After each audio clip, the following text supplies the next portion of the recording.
Wrapper വേടനെതിരായ ലൈംഗിക അതിക്രമ കേസിൽ മൊഴിയെടുക്കാനുള്ള പോലീസിന്റെ നോട്ടീസിനെതിരെ പരാതിക്കാരി ഹൈക്കോടതിയെ സമീപിച്ചു.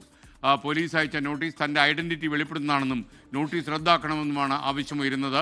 വിഷ്ണു സുരേഷ് കൊച്ചിയിൽ നിന്ന് കൂടുതൽ വിവരങ്ങൾ നൽകും. Vishnu, good morning. സാധാരണഗതിയിൽ വെളിപ്പെടുത്താൻ പാടില്ല എന്നതാണല്ലോ വിവരങ്ങൾ.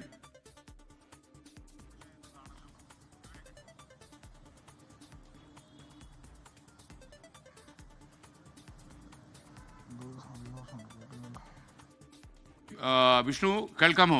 വിഷ്ണു സുരേഷ്, സാധാരണഗതിയിൽ ഇങ്ങനെയുള്ള വെളിപ്പെടുത്തലുകളോ ഐഡന്റിറ്റി വെളിവാക്കുന്നതോ രീതിയല്ല, നിയമം അനുവദിക്കുന്നില്ല. എന്താണ് ഇതിൽ സംഭവിച്ചത് വിഷ്ണു?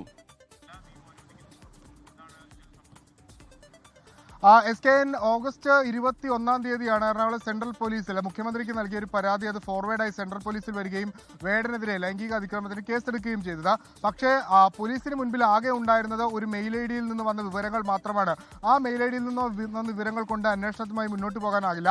ആ പശ്ചാത്തലത്തിലാണ് പരാതിക്കാരിക്ക് ഒരു നോട്ടീസ് സെൻട്രൽ പോലീസ് അയച്ചത്. പക്ഷേ ആ സെൻട്രൽ പോലീസ് അയച്ച നോട്ടീസിലാണ് ഇപ്പോൾ പരാതിക്കാരി അതൃപ്തി രേഖപ്പെടുത്തിയിരിക്കുന്നത്. തന്റെ ഐഡന്റിറ്റി വെളിവാക്കുന്ന രീതിയിലുള്ള നോട്ടീസാണ് പുറത്തു വന്നിരിക്കുന്നതെന്നാണ് പരാതിക്കാരി പറഞ്ഞിട്ടുള്ളത്. അതുകൊണ്ട് അത് റദ്ദ് ചെയ്യണമെന്നാവശ്യപ്പെട്ടവർ ഹൈക്കോടതിയെ സമീപിച്ചിട്ടുണ്ട്. നിലവിൽ ഈ കേസിൽ വേടന് ജില്ലാ കോടതി ജാമ്യം അനുവദിച്ചിരുന്നു. പക്ഷേ പോലീസ് വ്യക്തമാക്കുന്നത് ഈ നോട്ടീസ് അയച്ച് അവരുടെ മൊഴിയെടുക്കാതെ അന്വേഷണവുമായി മുന്നോട്ട് പോകാനാവില്ല, അത് അന്വേഷണത്തെ ബാധിക്കുന്ന സാഹചര്യമാണ്. അതുകൊണ്ട് ഞങ്ങൾ നിയമം വിട്ട് അല്ല നോട്ടീസ് അയച്ചത്, കൃത്യമായ ചട്ടങ്ങൾ പാലിച്ച് നോട്ടീസ് അയച്ചിട്ടുണ്ടെന്നാണ് പോലീസ് പറയുന്നത്. ഇനി ഹൈക്കോടതിയാണ് ഈ വിഷയത്തിൽ ഒരു നിലപാട് സ്വീകരിക്കേണ്ടത്.